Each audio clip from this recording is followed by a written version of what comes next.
প্রধানমন্ত্রীর নির্দেশের পরেও দেশের ৬টি বিভাগীয় শিশু হাসপাতাল হামের চিকিৎসার জন্য প্রস্তুত হয়নি।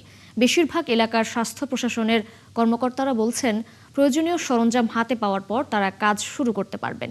আর অন্যান্য হাসপাতালে ভর্তি হামে আক্রান্তদের স্বজনেরা জানান, শিশু হাসপাতালগুলো চালু হলে শয্যা এবং অপরিচ্ছন্ন পরিবেশের সংকট অন্তত থাকতো না। সহকর্মীদের তথ্য ছবিতে প্রতিবেদন। হামে আক্রান্ত খুলনার শিশুরা চিকিৎসা নিচ্ছে খুলনা শিশু হাসপাতাল ও মেডিকেলের বারান্দায়। এক শয্যায় গড়ে 4 জন শিশুকে চিকিৎসা নিতে হচ্ছে।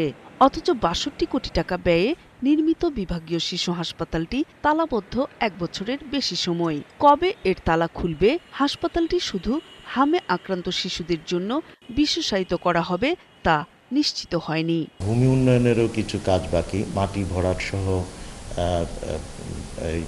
প্রাঙ্গণ সমতল করার এই বিষয়গুলি সুসম্পন্ন না হওয়াতে কিন্তু এই হস্তান্তর প্রক্রিয়ায় কিছুটা বিলম্ব হয়েছে।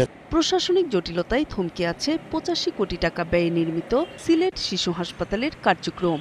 স্বাস্থ্য অধিদপ্তরের সহকারী পরিচালক জানান, হাসপাতাল পরিচালনার জন্য আসবাবপত্র, চিকিৎসা সরঞ্জাম সহ দরকারি উপকরণ আসার পর চালু হবে হাসপাতালটি।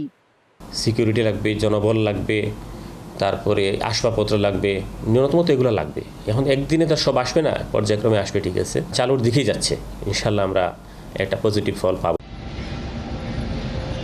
রাজশাহীতে 35 কোটি টাকা ব্যয়ে নির্মিত 200 শয্যার বিশেষায়িত শিশু হাসপাতালটি রক্ষণাবেক্ষণের অভাবে ভবনের কোণে কোণে জমে আছে ময়লা আবর্জনা আর আগাছা। ভবন নির্মাণের কাজ 6 মাস আগে শেষ হলেও চালু হয়নি বরিশাল শিশু হাসপাতাল।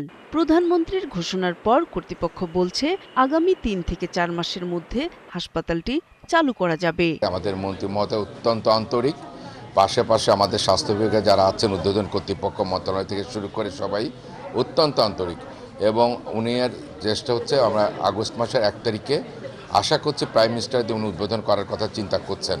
এই ব্যাপারে আমাদের যতটুকু কাজ করার আমরা করছি, ইনশাল্লাহ আমরা এটা করতে পারবো বলে আমি বিশ্বাস করি। দীর্ঘ 2 বছর অপেক্ষার পর অবশেষে প্রধানমন্ত্রীর ঘোষণার পর চালু হতে যাচ্ছে 100 শয্যার কুমিল্লা শিশু হাসপাতাল। শিগগির হাসপাতালটি চালু করার আশ্বাস দিয়েছে কর্তৃপক্ষ। নূর তাজমিন নীর, ৭১।